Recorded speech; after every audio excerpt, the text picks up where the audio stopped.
Speaking of NAU football, this defense has come a long way throughout the season. But there is one defensive lineman who came to NAU without a scholarship and without a football family. Now he is one of the most explosive starters on the NAU football defense. This past weekend, Chauntez Thomas had 1 tackle for loss, 9 total tackles, and 5 of those being solo tackles.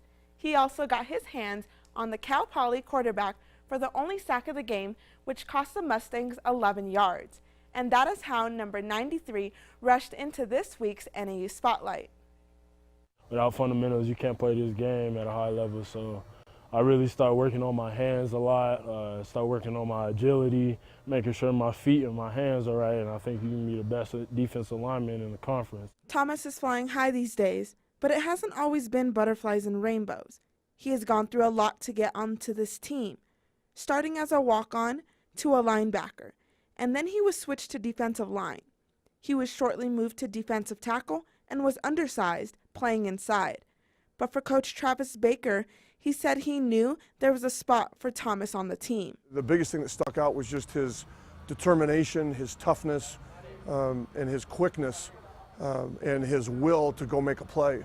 And that's really what we saw, and we said, hey, this guy is deserving of a scholarship, and he earned it. Not only did Coach Travis Baker believe in Thomas, so did his good friend and teammate Carson Taylor, who says Thomas has changed things for the better. Ever since me and Tank got here, we kind of decided to change that defense into kind of a 3-4 defense where I'm the dropping backer and Tank's at the other side, getting most of the production in terms of the rushes and run game. Although Thomas is young and still has a lot of time to grow, he is really starting to see the importance of his practice, his preparation, and how that ultimately leads to making plays on game days.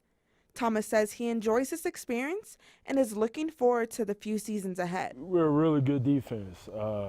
We make a couple mistakes, but when we get down to the nitty-gritty and we need to win the game, we're probably the best defense in the country, so go Jacks.